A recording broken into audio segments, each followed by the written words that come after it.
Bonjour à tous, nous passons maintenant aux modalités pédagogiques en ce qui concerne le dépistage. J'ai oublié de le mentionner dans la première partie, mais n'oubliez pas que pour certaines classes et certaines écoles, il s'agira de la première intervention chez les grandes sections de maternelle. Il est donc tout à fait normal que l'enseignant se pose des questions sur l'organisation, sur l'impact de l'action sur les élèves, sur les termes que nous allons utiliser. Rassurez-les et dites-leur que l'intervention est prévue et adaptée pour les grandes sections de maternelle et que nous avons l'habitude d'intervenir auprès des enfants. Voici les différents supports que nous utilisons pour le dépistage. Pour commencer, les parents reçoivent un courrier d'information qui leur explique qu'un dépistage dentaire est prévu dans l'école de leur enfant. Voici l'autorisation de dépistage qui est également transmise en amont aux parents par les enseignants. Plusieurs informations sont à remplir. Malheureusement, vous aurez très souvent des fiches incomplètes. Et vous ne pourrez pas réaliser le dépistage si les informations contenues dans les cadres sont absentes. Cette fiche vous sera donnée par l'enseignant sous enveloppe fermée. Vous devrez ouvrir l'enveloppe, vérifier que le parent accepte le dépistage et garder ce document car il sera à rendre à votre comité associé à la fiche de dépistage. Il s'agit de cette fiche de dépistage que nous redétaillerons juste après. Et enfin, voici le courrier à destination des parents. Il est légèrement différent des années précédentes, mais reste toujours très simple à remplir. Vous devrez le glisser dans l'enveloppe qui contient les différentes brochures de l'assurance maladie, à destination des parents de l'enfant dépisté. Alors concrètement, comment va se dérouler cette séance de dépistage? Donc, tout d'abord, c'est un dépistage individuel. Donc, on ne veut qu'un enfant à la fois dans la salle pour garder le secret médical. Et c'est dans une salle dédiée. On ne veut pas que ce soit une salle de passage où d'autres élèves d'autres classes risquent de venir pendant que vous êtes en train de travailler. Regardez bien la distance entre cette salle de dépistage et la salle de classe. Si par exemple il y a un étage d'écart entre les deux salles, il va falloir que vous organisiez un roulement histoire de ne pas avoir de temps mort entre deux élèves. Nous on considère que pour un enfant il faut environ 5 minutes de dépistage et que donc en 1 heure vous passez environ 12 enfants. Chaque enfant dépisté doit avoir bien entendu une autorisation de dépistage sur laquelle les parents ont coché oui à la case « J'accepte que mon enfant ait un dépistage réalisé par le chirurgien dentiste ». Vous devez conserver cette fiche et à la fin de chaque séance de dépistage de la classe, vous devez remplir une fiche justificative. Si vous avez 2 classes mélangées, vous remplissez 2 fiches justificatives. En fait, cela nous permet d'avoir un meilleur traitement des données et que ce soit plus simple au niveau de la compréhension des effectifs de la classe. Voici la liste du matériel qui sera fourni par votre comité. Le bac d'asserie et les sets de dépistage, soit un miroir seul, soit un miroir et sonde en fonction de ce que vous avez défini avec votre comité. Bien entendu, des gants, donnez bien votre taille à votre comité, et des masques. On en compte un par demi-journée de dépistage. Une solution hydroalcoolique, un miroir portatif pour montrer et expliquer à l'enfant ce que l'on voit, du fil dentaire qui permet de faire une démonstration à l'enfant directement pendant le dépistage. Et également, vous pouvez vous procurer une lampe pour mieux visualiser pendant le dépistage, comme par exemple cette lampe frontale rechargeable qui a l'avantage de libérer les mains. Donc voici ce qu'on attend de vous pendant le dépistage de l'enfant. Tout d'abord, assurez-vous que vous ayez bien le bon enfant à côté de vous. Donc redemandez-lui son prénom et son nom s'il le connaît. Ensuite, assurez-vous qu'il ait compris les conseils que vous avez donnés lors de la sensibilisation. Effectuez le dépistage.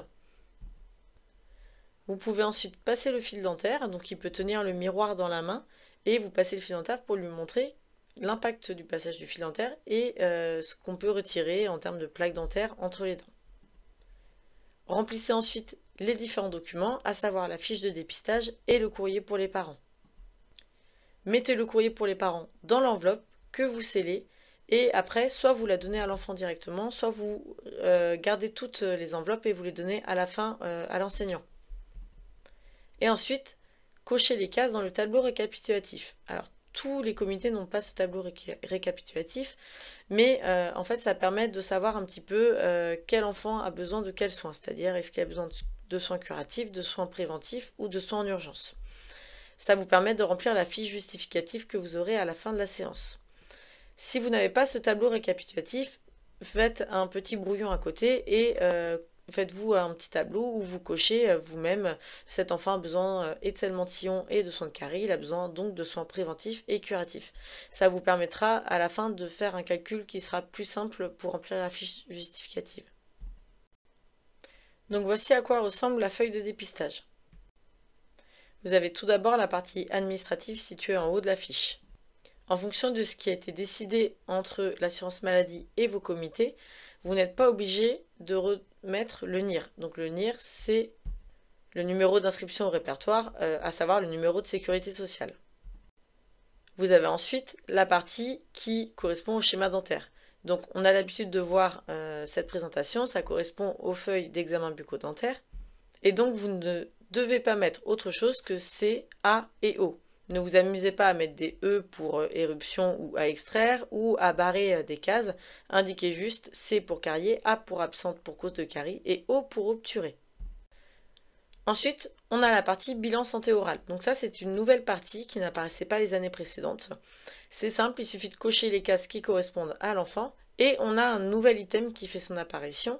C'est possible trouble respiratoire obstructif du sommeil, TROS. Je vous montre juste après une brochure. On a après la partie besoin de soins. Donc là, vous indiquez si l'enfant a besoin de soins ou non. Et dès qu'il y a 2 points et plein de petits points derrière, c'est qu'il faut indiquer le numéro des dents concernées. À la fin de cette fiche, on retrouve toujours la case dépistage, soit refusé, soit absence de l'enfant, soit absence de réponse des parents, donc qui est à cocher quand vous n'avez pas pu réaliser le dépistage pour ces raisons-là. Donc voici la brochure réalisée par la Caisse nationale d'assurance maladie en ce qui concerne les TROS. Je vous invite à la lire en amont des dépistages et surtout à en imprimer un exemplaire que vous pourrez garder à côté de vous pendant le dépistage, un peu en pense-bête.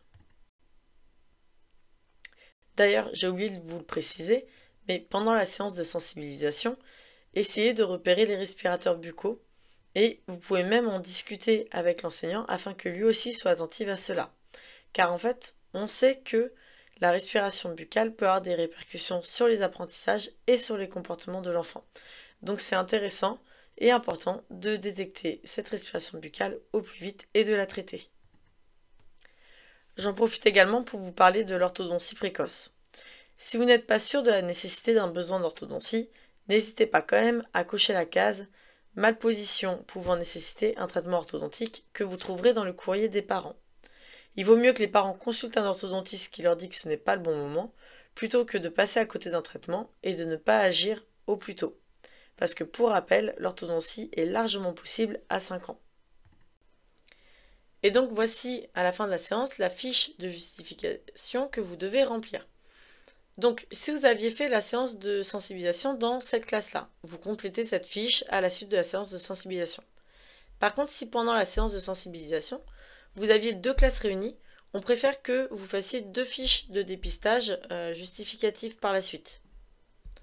Vous remplissez dans la première partie le nombre de courriers de dépistage que vous avez donné. Donc ça correspond au nombre d'enfants que vous avez dépistés dans cette classe-là. Et ensuite, vous remplissez cette partie-là qui correspond aux besoins de soins des enfants. Donc avec le tableau récapitulatif, c'est très facile de savoir. Vous comptez besoin de soins curatifs, besoin de soins préventifs, besoin de soins en urgence, besoin de soins tout confondu. Et vous mettez le nombre d'enfants concernés dans les cases. Si jamais un enfant est absent pendant votre séance de dépistage et que vous savez que vous retournez dans l'école pour une autre classe, vous pouvez faire le dépistage de cet enfant le jour d'après. Cependant, rentrez-le quand même dans les effectifs de sa propre classe. Ça sera plus facile pour comprendre le tableau et les effectifs à la fin quand on fait le récapitulatif et quand on transmet les données à l'assurance maladie. Cette fiche justificative est à faire signer par l'enseignant. Il aura donc connaissance du nombre d'enfants dans sa classe qui ont des besoins de soins.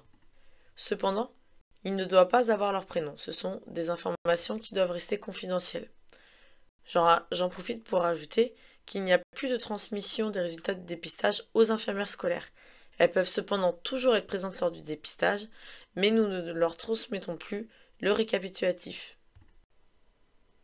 Avant de vous laisser, j'ai 2 choses à rajouter. Essayez de bien classer les fiches de dépistage et les autorisations ensemble dans l'ordre alphabétique, ce sera plus simple pour le traitement des données, et essayer de rendre les retours des écoles le plus rapidement possible afin qu'on transmette les informations à la CPAM en temps et en heure. Je vous remercie pour votre attention et je vous souhaite des bonnes séances de sensibilisation et de dépistage.